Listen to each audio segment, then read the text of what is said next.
The Teacher's Pet 2004 movie is a very good movie. Granted, not as good as the TV show that it's based on, but still an underrated gem that has been long forgotten, due to being both a financial box office bomb and was largely overshadowed by some of the other animated movies that came out in 2004. Not to mention that this movie came out during a time when Disney was not doing so well. This movie literally came out 3 months before Home on the Range. Let that sink in. Although, when it comes to this movie, while I do like it, I don't actually have a lot to really say about it. Yeah, that's a disclosure for this particular series. Episodes of Sean's yearly reviews are not going to be as long as the episodes of Sean's network reviews, since that series is going over entire shows that are multiple hours long. Sean's yearly reviews is primarily focused on movies that are only an hour long, or maybe even longer. So don't be surprised if I do these episodes more than Sean's network reviews. You guys may have remembered back in my other series when I took a look at the show of the same name, specifically the part of that review when I went over the movie. When me and Supersonic Ward 15 were in a call with each other shortly after he saw that review, he talked to me about how I went a little too much in depth with this movie than I honestly should have, and well, he does have a point. Although, there were other things in that particular review in which I didn't go in depth on, so if you want to go watch my review on that show, it will definitely be in the ending card as well as in the info card. So, if you watched my review on the show that this movie is directly tied to, Spot in this movie wants to be a boy like he is in the show, just like Pinocchio. And coincidentally, this movie also has a parody of Pinocchio both at the beginning and end of this movie. And honestly, it's a better remake of Pinocchio than the actual 2022 remake of Pinocchio.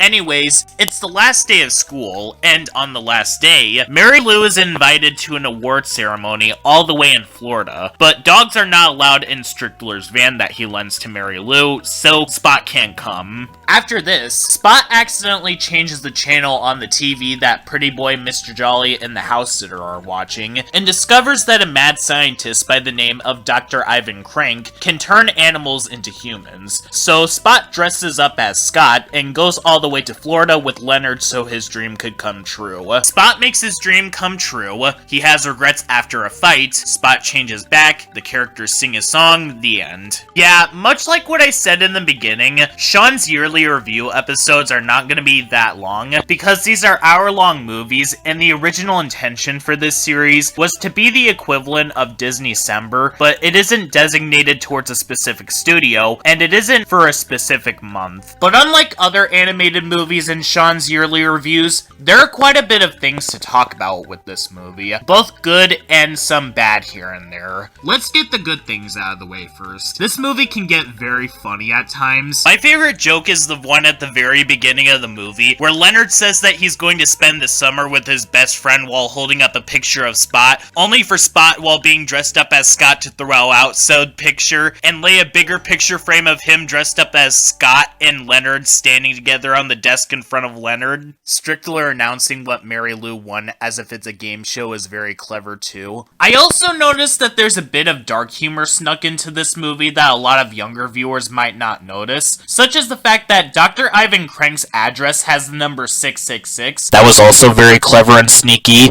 This movie also has a lot of heart to it. Even though, yes, what Spot's plan to stay with Leonard was teetering on the realm of being very problematic, you can tell that deep down, both Spot and Leonard do care about each other, and Spot and Leonard were saying and doing things at the heat of the moment. But that's pretty much it for positives.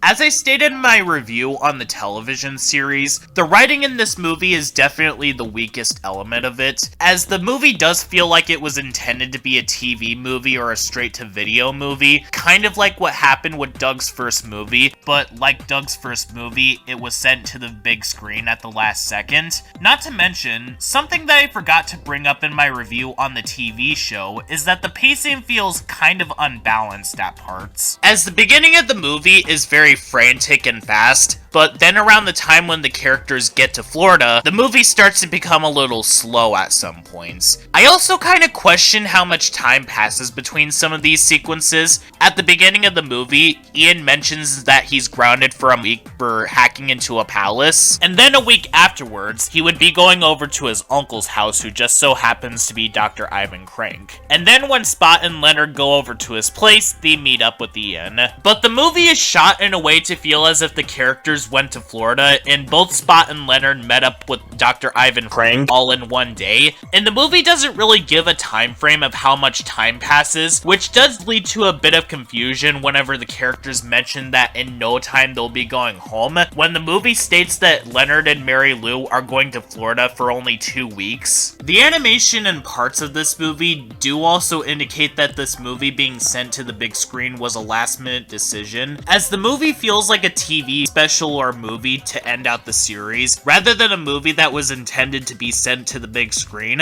especially when compared to the SpongeBob SquarePants movie and the 2017 MLP movie. And when it comes to the animation, it's mostly the same as the show. Only difference is that this movie has a bit more shading than the series did. And also, like I stated in my review on the television series, most of the parts with Mr. Jolly and Pretty Boy traveling to get to Spot to warn him about Dr. Ivan Crank's machine are honestly very pointless, and they honestly could have been cut out of the movie and you wouldn't miss a thing, especially since in one sequence, Spot says that Dr. Ivan Crank's machine had a side effect where it turns others into hideous mutations because of the fact that he was experimenting on reptiles and insects, rather than animals that have fur. So Mr. Jolly and Pretty Boy were worried about nothing. And when both of them end up coming to Florida to help Leonard and Spot near the end of the movie, they and Spot do something that Spot could have done by himself and nothing would change a single bit. The only thing that they do when they get to Florida is that when Dr. Ivan Crank turns into a mouse in the climax, Mr. Jolly chases and presumably eats him, and Pretty Boy is used to bring back a joke from the beginning where Spot confuses him for the blue fairy, but other than that, they were honestly kind of pointless. And also, being someone who did watch the show before watching the movie, there are quite a few things that this movie does which does fly in the face of what the show establishes. I have no issue with things like inanimate objects in the sun having faces, because even though the show didn't have those things, for the most part, the show did have an episode that had a sequence where Leonard was sweating so much that his hands morphed into clams running water, so pretty much anything could happen. My issue was regarding the fact that the movie does forget about the rules that the show establishes, or even what the show said. Like, movie, I do like your big screen version of the show's theme song, but the other characters are not supposed to know that Scott is secretly a dog. Yeah, I get that this was done in the show's theme song, but that was the theme song, and that's it. Because other than that, the other characters don't catch wind that Scott was secretly Leonard's dog, and the theme song had a fade in and fade out transition. This movie immediately cuts into a song with everyone knowing that Scott is a dog when they aren't supposed to know. And then immediately after, they forget that he's supposed to be Leonard's dog. I wanted to make this abundantly clear because in Media Hunter Review's review on this movie, he made a mistake by saying that everyone in the movie and show's universe knows about Scott's secret, when that's a mistake on the movie's part.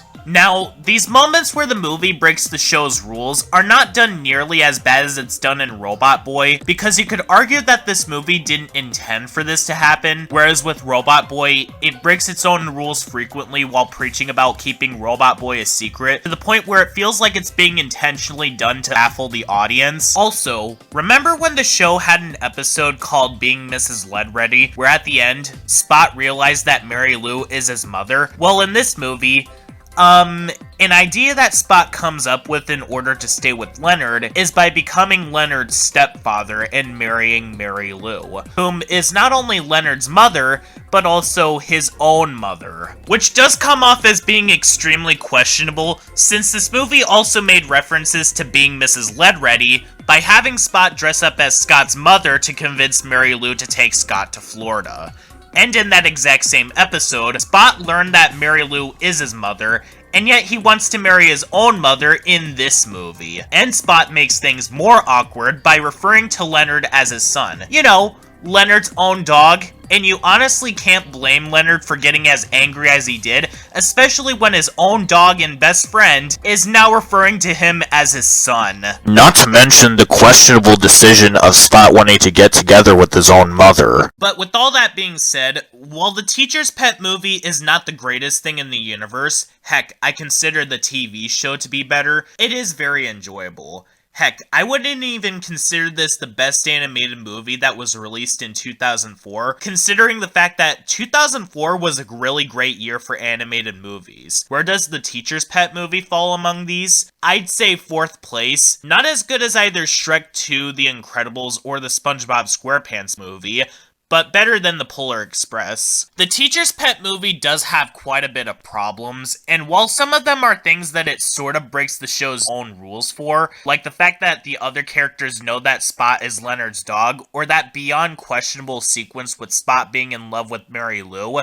this movie is very enjoyable, and is a movie that you can turn your brain off to if you don't want to think too hard about. But at the exact same time, it's not as good as the TV show that it's tied to. It's also worth noting that this movie was one of the last animated movies that Disney put into theaters that was 2D animated. This movie came out 3 months before Home on the Range. All I can say is that the Teacher's Pet movie is good, and I think that it's a shame that this movie was one of the reasons why Disney didn't pay attention to the show that this is based on after this movie flopped at the box office, and the show and movie wasn't acknowledged again until both this movie and the show were put onto Disney Plus in 2019. And hey, even though this movie didn't give me that much to talk about, I still really enjoyed it. And at least this movie is not a boring snooze fest that would put you to sleep, like the 2017 movie that goes by the name of Rock Dog. Wait, no, did I really just say that? I'm going to need to talk about that now. Oh no, absolutely not, no! Wait, a Pinocchio comparison? I think I seen this somewhere before. No! Editor, never play that clip ever again. Hey Sean?